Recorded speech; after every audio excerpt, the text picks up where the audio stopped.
Hi everyone, good morning. Welcome back to our next geography class. Last day we studied about the wildlife from your 48th page. We completed the natural vegetation and we completed wildlife. Then we need to study today from your 48th page wildlife protection. One do you know? Listen to that. Wildlife Protection Act was implemented in 1972 in India. Wild life protection act എന്ന് പറഞ്ഞാൽ അല്ലെ 1972 മുമ്പേ അല്ലെ ഒരു കാട്ടിലുള്ള ഏതൊരു മൃഗത്തെയും വേട്ടയാടി അല്ലെ അല്ലെങ്കിൽ അതിനെ കഴിച്ചാൽ അല്ലെങ്കിൽ എന്തെങ്കിലും ആവശ്യങ്ങൾക്ക് വേണ്ടി അവയെ കൊന്നാൽ അത് എന്താവുമായിരുന്നില്ല, കേസായി മാറുമായിരുന്നില്ല. എന്നാൽ ഇപ്പോൾ നമ്മളൊരു ട്രീ ആണെങ്കിലും ഒരു ആനിമൽ ആണെങ്കിലും അതിനെ കൊന്നാൽ അല്ലേ വി വിൽ ഗെറ്റ് പണിഷ്മെൻറ്റ് അല്ലേ. അപ്പോൾ അത് കേസാണ്, ഭയങ്കര കേസാണ്. അതിൽ നിന്ന് ജാമ്യമില്ലാത്ത കേസായിട്ട് കൺസിഡർ ചെയ്തിട്ടുണ്ട്. That is wild life protection act that implemented in India 1972. Okay, അടുത്ത next paragraph from that page. India is the only country in the world that has both tigers and lions. വേൾഡിൽ India മാത്രമേ ഉള്ളൂ ഒറ്റ country ടൈഗറും ലയണും ഉള്ള country ആയിട്ട്. ഒരു കൺട്രിയിൽ tiger ഉണ്ടെങ്കിൽ lion ഉണ്ടാവാറില്ല. എന്നാൽ India has only the country in the world that has both tiger and lion. The natural habitat of Indian lion is a Gir forest in Gujarat. ഗുജറാത്തിലെ ഗിർ ഫോറസ്റ്റിലാണ് ഇന്ത്യയിലുള്ള ലയൺ ജീവിക്കുന്നത്. Tigers are found in the forest of Madhya Pradesh, Sundarbans of West Bengal and Himalayan region. Himalayan റീജിയൻസിലും സുന്ദർബൻസും West ബംഗാളിലുള്ള സുന്ദർബൻ അല്ലെ delta ആണ് സുന്ദർബൻസും, അതുപോലെ മധ്യപ്രദേശും is a home of tigers. And the leopard too are members of the cat family. They are important among the animals of prey അല്ലെ. Leopard അല്ലെ എന്താ ചീറ്റപ്പുലി എന്നൊക്കെ പറയും നമ്മൾ അല്ലെ. Leopard too are the members of cat family അല്ലെ. Tiger ലയണൊക്കെ ക്യാറ്റ് ഫാമിലിയാണ്, അത് തന്നെയാണ് ലെപ്പേർഡും. ഇവ among the animals of prey, അതായത് ഇര പിടിച്ച് ജീവിക്കുന്ന ആനിമൽസിൽ ഒരു ഇമ്പോർട്ടൻറ്റ് ആനിമലാണ് leopard. That too has in India. Here again one do you know the Gir forest is the last remaining habitat of Asiatic lion. അല്ലേ, പലതരത്തിലുള്ള ലയൺസ് ഉണ്ട്. ഏഷ്യാറ്റിക് ലയൺ എന്ന് പറഞ്ഞ ലയണ് ഇന്ത്യയിലെ ഗുജറാത്തിലെ ഗിർ ഫോറസ്റ്റിലാണ് ജീവിക്കുന്നത്. Okay, the next paragraph. The Himalayas harbour a hardy range of animals which survive in extreme cold അല്ലെ. ഹിമാലയാസ് ഹാർബേഴ്സ് എന്ന് പറഞ്ഞാൽ ഹിമാലയത്തിന് മുകളിലുള്ള ഏരിയാസ്.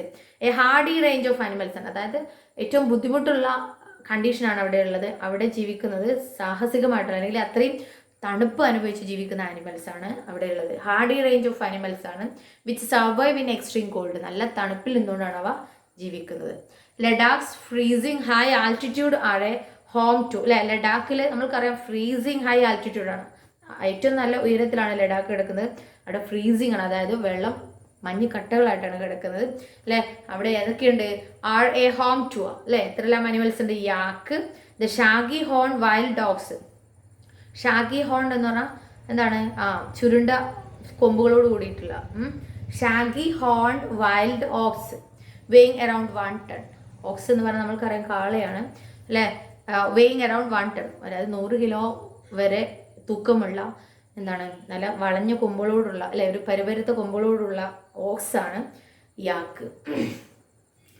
ആൻഡ് ടിബറ്റൻ ആൻറ്റിലോപ്പ് അല്ലെ. ആൻറ്റിലോപ്പ് എന്ന് പറഞ്ഞാൽ മാനിൻ്റെ വർഗത്തിൽപ്പെട്ടതാണ്, അതും ഈ ലഡാക്കിലുണ്ട്. And bharal, bharal means blue sheep എന്ന് പറയും, ഒരു തരത്തിലുള്ള ഷീപ്പാണ് ബാരൽ, അതും. വൈൽഡ് ഷീപ്പ് അല്ലെ, വൈൽഡ് ഷീപ്പും അവിടെയുണ്ട്. ആൻഡ് കിയാങ്, കിയാങ് മീൻസ് ആസിൻ്റെ വർഗത്തിൽപ്പെട്ടതാണ്. ടിബറ്റൻ വൈൽഡ് ആസ് എന്നാണ് ഇതിനറിയപ്പെടുന്നത്. These are too found in Ladakh. Okay, further more അല്ലെ, not only that but also the ibex means ആടിൻ്റെ വർഗത്തിൽപ്പെട്ടതാണ്. Bear, snow leopard and very rare red panda, അതല്ലേ വളരെ കുറച്ച് മാത്രം എണ്ണമുള്ള red പാണ്ടയും R found in certain pockets, അതായത് ലഡാക്കിലുള്ള ചില ഏരിയാസിൽ ഇവയും കാണപ്പെടുന്നു എന്നുള്ളതാണ് save here. So clear about that. The Himalayas harbor a hardy range of animals which survive in extreme cold. Ladakh's freezing high altitude are home to yak, The shaggy horn wild ox weighing around 1 ton. The Tibetan antelope, the barrel blue sheep, with wild sheep and kiang. Kiang means Tibetan wild ass. Furthermore, the ibex, bear, snow leopard and very rare panda are found in certain pockets. The next paragraph. In the rivers, lakes and coastal areas, റിവേഴ്സിലും ലേക്സിലും coastal ഏരിയാസിലും turtle means കടലിലുള്ള ആമയാണ്, crocodiles and gharials are found. Gharials എന്ന് പറഞ്ഞാൽ ക്രൊക്കോഡൈലിൻ്റെ പോലെയുള്ള മറ്റൊരു ചീങ്കണ്ണി എന്നൊക്കെ പറയുന്ന ഷേപ്പിൽ ചെറിയൊരു മാറ്റമുള്ളൊരു ക്രൊക്കോഡൈലാണ് gharials. That also found in rivers, lakes and coastal areas. Okay, next പേജിൽ വൈൽഡ് ലൈഫ് റിസർവ്സ് ആണ്. ഓരോന്നിൻ്റെ പേരുണ്ട്, അത് ശ്രദ്ധിക്കുക, അത് ക്വസ്റ്റ്യൻ വരാറുണ്ട് കേട്ടോ. ഓക്കെ, വൈൽഡ് ലൈഫ് സാങ്ച്വറി ആണ് ആ റെഡ് ഡോട്ടിലുള്ളത്. പിന്നെ ബേർഡ് സാങ്ച്വറി ആണ് സ്റ്റാറിൻ്റെ പിക്ചറിലുള്ളത്. നാഷണൽ പാർക്കാണ് ആ കോണിൻ്റെ പിക്ചറിലുള്ളത്. അപ്പോൾ ശ്രദ്ധിക്കുക ഏതെല്ലാം ഭാഗത്താണെന്നുള്ളത്. Okay, from the next page. Latter is the only representative of variety of crocodile found in the world today. Later എന്ന് പറഞ്ഞാൽ രണ്ടാമത് നമ്മൾ കണ്ടത് ഏതാണ്? രണ്ടാമത് കണ്ടത് ഗാരിയൽസ് അല്ലേ. ഗാരിയൽസ് is the only representative of variety of crocodile. ക്രൊക്കോഡൈലുള്ള മറ്റൊരു വെറൈറ്റിയാണ് ഗാരിയൽസ്. വേൾഡിൽ ഇന്ന് അത് ഫൈൻഡ് ചെയ്യുന്നത് ഇന്ത്യയിൽ മാത്രമേ ഉള്ളൂ എന്നുള്ളതാണ് സെയിം ഹിയർ. ഓക്കെ, അത് ലഡാക്കിലുള്ള ചില സം പോക്കറ്റ്സിലാണ് we can see. Okay, next paragraph. Bird life in India is colorful. Peacocks, pheasants, ducks, parakeets, cranes and pigeons are some of the birds inhabiting the forests and wetlands of the country. അല്ലേ, colourful ആയിട്ടുള്ളതാണ് bird life. Peacocks ഉണ്ട്, പെസൻസ് അല്ലേ. പെസൻസ് നമുക്കറിയാം അല്ലേ, അതായത് പെസൻസ് എന്ന് പറഞ്ഞാൽ 5 കളറോട് കൂടിയിട്ടുള്ള ഫെതേഴ്സ് ഉള്ള ഒരു ബേർഡാണ് പെസൻറ്റ്. ആ പെസൻസും ഡെക്സും പാരക്കീറ്റ് എന്ന് പറഞ്ഞാൽ different types of parrots. Cranes means കൊക്കുകൾ and pigeons are some of the birds inhabiting the forest and wetlands of the country. The next paragraph. We have selected our crops from a biodiverse environment. അല്ലേ, നമ്മൾ ബയോഡൈവേഴ്സ് environment എന്ന് പറഞ്ഞാൽ നമ്മുടെ ചുറ്റുപാടിൽ നിന്നാണ് നമ്മൾ നമ്മുടെ ഭക്ഷണം അല്ലെങ്കിൽ നമ്മുടെ ക്രോപ്സ് നമ്മൾ സെലക്ട് ചെയ്യുന്നത്. From the reserve of edible plants, അതായത് കഴിക്കാൻ പറ്റുന്ന പ്ലാന്റ്സിൽ നിന്നാണ് നമ്മൾ നമ്മുടെ ക്രോപ്സ് സെലക്ട് ചെയ്യുന്നത്. We also experimented and selected many medicinal plants, അതായത് ഒരുപാട് വെറൈറ്റീസ് ഓഫ് പ്ലാന്റ്സിൽ നിന്നാണ് നമ്മളുടെ റൈസും വീറ്റൊക്കെ നമ്മൾ സെലക്ട് ചെയ്ത് നമ്മൾക്ക് കഴിക്കാൻ വേണ്ടിയിട്ട് അല്ലേ. അതുപോലെ തന്നെ നമ്മൾ എക്സ്പെരിമെൻറ്റ് നടത്തിയിട്ട് we selected many medicinal plants, medicines വേണ്ടിയിട്ടും പല പ്ലാന്റ്സും we selected. The animals were selected from large stock provided by nature as milk animal. അതുപോലെ തന്നെ ആനിമൽസിൽ നിന്നും നമ്മൾ സെലക്ട് ചെയ്തു ഒരുപാട് ലാർജ് സ്റ്റോക്ക് ആനിമൽസിൽ നിന്നും. They are provided us nature as milk animal means milk തരുന്ന ആനിമലായിട്ട് നമ്മൾ നമ്മളുടെ ആനിമൽസിനെ സെലക്ട് ചെയ്തു. അവയെ നമ്മൾ നമ്മുടെ വീട്ടിൽ വളർത്താൻ തുടങ്ങി. They also provided us draught power transportation. Draught power എന്ന് പറഞ്ഞാൽ ഭാരം ചുമക്കാനുള്ള ആനിമൽസ് ആയിട്ട് നമ്മൾ ക്യാരി ചെയ്യുന്നു അല്ലേ. കാളവണ്ടി, കുതിരവണ്ടി അല്ലേ, അതൊക്കെ ഡ്രോട്ട് പവർ എന്ന് പറഞ്ഞാൽ ഭാരം ചുമക്കുന്നതിന് വേണ്ടി. ട്രാൻസ്പോർട്ടേഷൻ അതല്ലെങ്കിൽ അവയുടെ പുറത്ത് നിന്നിട്ട് കയറി യാത്ര ചെയ്യാൻ അല്ലെങ്കിൽ കാട്ടിൽ കയറി യാത്ര ചെയ്യാനും. മീറ്റ് അല്ലേ, മീറ്റിന് വേണ്ടിയിട്ടും എഗ്സിന് വേണ്ടിയിട്ടെല്ലാം we selected some animals too. The fish provide nutritive food അല്ലേ, ഫിഷ് നല്ല ന്യൂട്രിയസ് ആയിട്ടുള്ള ഫുഡാണ് നമ്മൾക്ക് ഇരുന്നത്. Many insects help in pollination of crops and fruit trees and exert biological control on such insect which are harmful. അതുപോലെ many insect നമ്മളെ help ചെയ്യുന്നുണ്ട് in pollination of crops അല്ലേ. ഒരു എന്താണ് ചെറിയ സീഡ്സ് ആണെന്നുണ്ടെങ്കിൽ ക്രോപ്സ് ആണെന്നുണ്ടെങ്കിൽ ഒരു പ്ലേസിൽ നിന്ന് മറ്റൊരു പ്ലേസിൽ കൊണ്ടുപോയിട്ട് നിക്ഷേപിക്കുമ്പോൾ അവിടെയും അത് വളരാൻ ഹെൽപ്പ് ചെയ്യുന്നു അല്ലേ. അതാണ് pollination of crops and fruit trees അല്ലേ. ഫ്രൂട്ട് ട്രീസിൻ്റെ എല്ലാം ഐറ്റംസ് മറ്റുള്ള പ്ലേസിലെല്ലാം കൊണ്ടുപോയിടുമ്പോൾ അതെന്ത് ചെയ്യും, പുതിയതുണ്ടാവുന്നു. And exert biological control on such insects which are harmful. അതായത് നമ്മുടെ നേച്ചറിലുള്ള ഹാംഫുൾ ആയിട്ടുള്ള ഐറ്റംസ് അല്ലേ, അത് കൂടുതലായാൽ നമ്മുടെ നേച്ചറിന് ഹാംഫുൾ ആയിട്ടുള്ള ബാഡായിട്ട് ക്രിയേറ്റ് ചെയ്യാൻ സാധ്യതയുള്ള സംഭവങ്ങളെല്ലാം എന്ത് ചെയ്യും, അത്തരത്തിലുള്ള അവയെ ഒഴിവാക്കിയിട്ട് എക്കോളജിക്കൽ ബാലൻസ് ക്രിയേറ്റ് ചെയ്യുന്നത് നമ്മുടെ ഇവിടെയുള്ള പല ആനിമൽസാണ്. ഇൻക്ലൂഡ് ഇൻസെക്റ്റ് ടു അല്ലേ. ഇൻസെക്റ്റും നല്ലൊരു ഹെൽപ്പ് നമ്മൾ ചെയ്യുന്നുണ്ട് അല്ലേ. എന്ത് ചെയ്യുന്നുണ്ട്, പല ക്രോപ്സും ഫ്രൂട്ട് ട്രീസിൻ്റെ എല്ലാം പോളിനേഷൻ നടത്തുക. പോളിനേഷൻ എന്ന് പറഞ്ഞാൽ സീഡ് മറ്റു പ്ലേസിൽ കൊണ്ടുപോയിട്ട് സ്പ്രെഡ് ചെയ്യുന്നതിനും, അതുപോലെ തന്നെ എന്താണ് ബയോളജിക്കൽ കൺട്രോൾ ക്രിയേറ്റ് ചെയ്യാനും ഈ ഇൻസെക്ട് ഹെൽപ്പ് ചെയ്യുന്നു. ബയോളജിക്കൽ കൺട്രോൾ എന്ന് പറഞ്ഞാൽ ഒരു പ്ലേസിൽ ഒരുപാട് ഐറ്റം വളരുകയാണെന്നുണ്ടെങ്കിൽ അത് ആ നേച്ചറിനെ ബാഡായിട്ട് അഫക്റ്റ് ചെയ്യും.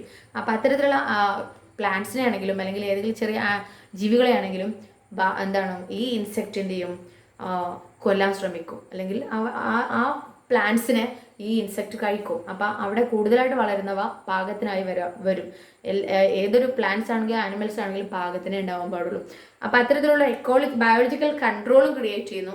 ഹാംഫുൾ ആയിട്ടുള്ള ഏതെങ്കിലും കൂടുതലായിട്ട് വളരുമ്പോൾ അതിൻ്റെ കൺട്രോളും ക്രിയേറ്റ് ചെയ്യുന്നു ഇത്തരത്തിലുള്ള ഇൻസെക്ട്സ്.